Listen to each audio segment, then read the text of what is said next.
what contributor agreements are and why they matter. So what is a contributor agreement? A contributor agreement saves you from your contributors saying, I own this. And if you want to look at some history, we're not going to get too much into this because I don't have much time, but one of the most entertaining legal stories is about the people who contributed to Minecraft, the Minecraft community. Give me a sec. And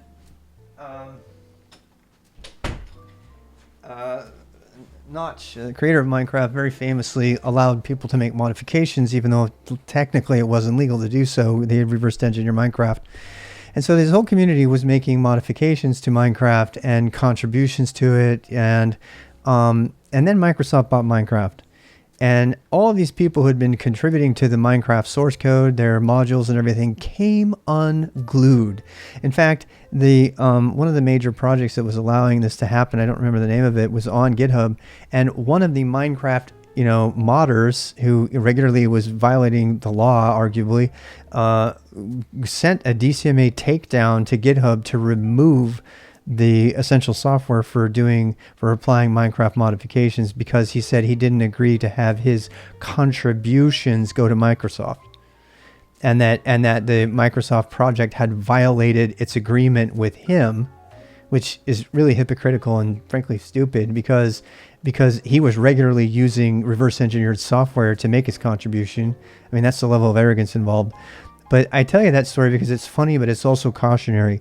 If you get an open source project started and you might not think you're going to have a bunch of contributors, but I've noticed more and more, obviously I don't have anything really big that I've had a lot of people contribute to, but the more I have contributors adding to things, the more I need a contributors agreement, not just to protect myself, but to protect them, but more importantly, to protect the people using the software. And I've learned over the last 2 months in particular that there is entire companies dedicated to doing legal pedigrees of open source software, so they actually track every single commit. And the reason I'm going through this at this time to tell you about this is because before we get into Git branching and stuff, all of the branching, all of the commits, who made the commit, whether the commit was verified with GPG, all of these things contribute to a solid legal pedigree. So when you have a big company and the company is looking at your open source project, and of course, believe me, I don't have any big projects right now, but I've been studying this as I get into it because I want to know how to do it right. And what they do is they do this analysis, and part of the analysis is first, what kind of license is it? Secondly, what agreement does the contributors have, and who are the contributors, and did they have permission to contribute in the first place? Because so many people don't even know, we've just talked about it, they don't even know what the permissions they have are with their employer of whether they contribute. If they contribute to the project, so let's say you don't have a contributors agreement, and you have somebody from IBM contribute to the project. They think, I'm going to contribute to this in my spare time. They don't know that they can't do that legally. They end up contributing to a project that's pretty substantial, becomes important, and for some reason, whatever, IBM decides, oh my God, we have people contributing to this project. And they haven't done this. I'm not saying they would, but if they could go through and they could see so-and-so worked for IBM during that time and made a contribution to this project. Therefore, this project is partly our property, or we have legal claim to it in some way because of the contributor agreement. So, I mean, you guys might think that this is like really over the top and it's being paranoid and I'm overthinking it. But in the software world, the legal software, pedigree is a really important thing, particularly because if you even put one bit of bad software into proprietary software, you can force all of that software to be released for free. And that's a really serious deal to a company. In fact, it's such a big deal. And in one specific case, Google lost. You can go study the cases, I'm paraphrasing, but there was a massive, I think it's still ongoing. It's been on over a decade, I think now, but there's been a massive ongoing lawsuit between Google and Oracle over Java. And Oracle said, there's no way you made Java that fast. And they said, because there's the story. Google says, hey, can we license the Java virtual machine so we can make one? And Google says, no. And they say, but the language is free. I thought we would just make our own. So they said, okay, they made their own. IBM did the same thing. So Google in like 2 months busted out something like that. They busted out their own JVM.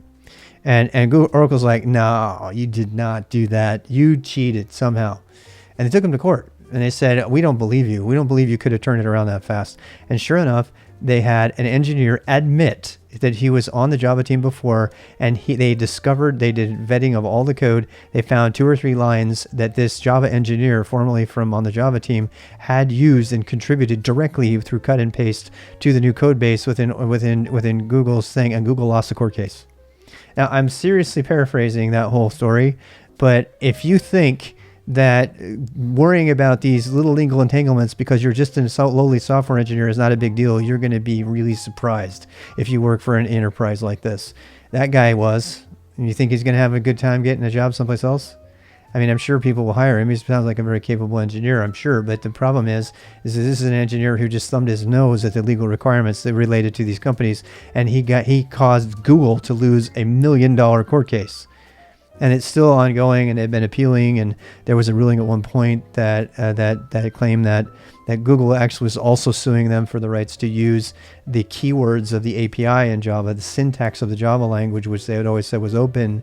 And then they actually won that court case, and then that went back on appeal. I can't remember the whole thing, but it's an ongoing thing because software legal issues at the high level are a big deal. Now, you're just writing open source software, but the thing of it is, Notch never thought Minecraft would hit it big.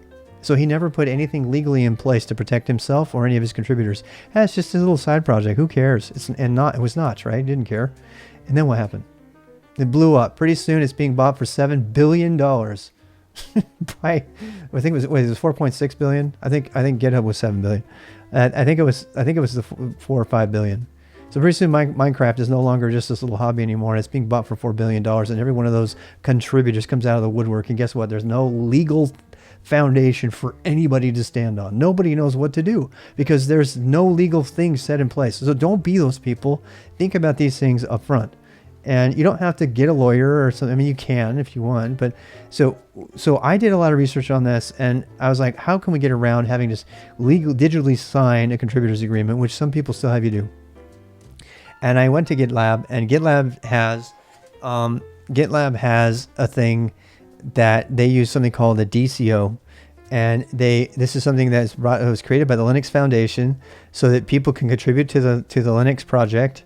And it's if you contribute to the project, it's assumed that you are doing the following. And this contributing file is one that I've written up myself, but this is my way of saying it. It's a little bit a little bit heavy-handed, but I don't mean it to be. Contributing to this project in any way legally acknowledges acceptance of the contributor by the contributor of the terms outlined in the developer certificate of origin of the DCO file. So first of all, let me state that GitLab doesn't have this. So GitLab does the same thing. This is where I learned about this. And they have a very successful open source project with multiple thousands of contributions. And every one of them, they don't make any contributor sign an agreement. They just include this DCO file in all of them. And it says right here, it says if you commit, it says right here, by making a contribution to this project, you certify. So just by committing to the project, even making an issue on the project, you certify that you have created either in whole or part the issue. You have permission to do this from your company, and that you have the rights to do it, that you're not contributing somebody else's code to the project. And this indemnifies the project from any crap that the person might have done, the contributor has done. It protects them. So that means that means legally they can try, but with a DCO like that, it seems to me, based on what I've read, that it's harder for people to come after you for the actions of your contributors. So if your contributor makes a crappy contribution, maybe they contribute something from proprietary source code at work, and you didn't know it, and their work didn't know it, and then the work finds out about it. That protects you because they legally authorize the release of it, and then the argument is between the person and the company that owns the software, not between you and the company. Now, they may force you to take that piece out. That's a different law fight, but the main fight would be between the contributor who didn't pay attention and didn't know under what terms you could contribute. And by the way, there's a lot of people like that, right? People working on open source, trying to break in, not thinking about any of this, don't even know what the rights are. And so they may end up accidentally contributing code or even directly copying and pasting from work code into your code, and now you would be screwed. without this. So now and it's between them and the company, not between you and the company, as best as you can be, I guess. That's at least sufficient for GitHub. I find it. I've the Linux team, the Linux Foundation does this as well. So I personally consider that to be, the best possible thing that I could probably do. The contributing line that I have added, it says I explicitly say in my contributing file, any merge request, issue post commits, or other content development of this project legally constitutes signed acceptance of the terms of the DCO, meaning that any contribution to this project in any way releases legal claim to those contributions, including copyright, patents, trademarks, and other intellectual property rights. It is the responsibility of all would-be contributors to legally ensure that they indeed have those rights themselves to release them in the first place. This just makes me sleep better at night, whether it's absolutely just helping me sleep and has no legal teeth or not. I don't care. It is enough to at least placate the lawyers at GitLab and at the on the Linux team.